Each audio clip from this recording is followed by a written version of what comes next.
এক ভয়ঙ্কর রাক্ষস ওর প্রাণ নিয়েছিল, আর প্রকৃতির জাদু ওকে নতুন জীবন দান করেছিল। ও কাল্পনিক, একটা ঘোস্ট, যাকে এই ব্রহ্মাণ্ড আর একটা সুযোগ দিয়েছিল।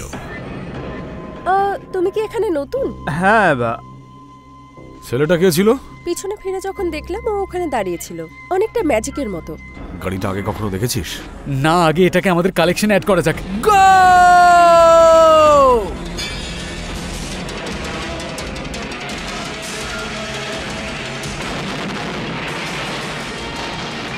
একজন নিজের গাড়ি ব্যবহার করে একের পর এক খুন করছে, আর আমি তোমাদের সাবধান করে দিতে চাই যে তার পরবর্তী টার্গেট হলে তোমরা। চেপে ধরো আমায়। আমি যেটুকু বলছি সেটুকু কর। শটগানটা তোল।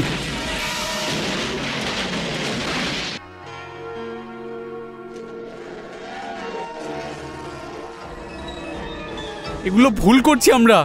একটা ভূত। ওই আত্মাটা যথেষ্ট শক্তিশালী, বোঝার চেষ্টা করো। ছাড়ো আমাকে। চুপচাপ গাড়িতে বসো। প্যাকার্ড, তুমি কি করছো? ছাড়ো ওকে। একটাও বেশি কথা নয়, না হলে কিন্তু তোমার ভাইয়ের মতন তোমাকেও মেরে ফেলবো। না,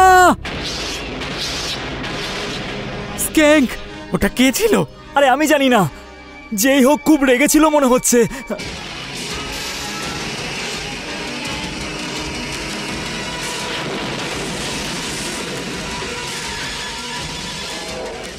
আমি নিজের চোখে দেখেছি লুমিস। তুমি কে বলো তো? এই জ্যাক, তুমি কে? না, যদি কোনো অন্যায় না করে থাকো তাহলে ভয় পাওয়ার কোনো কারণ নেই।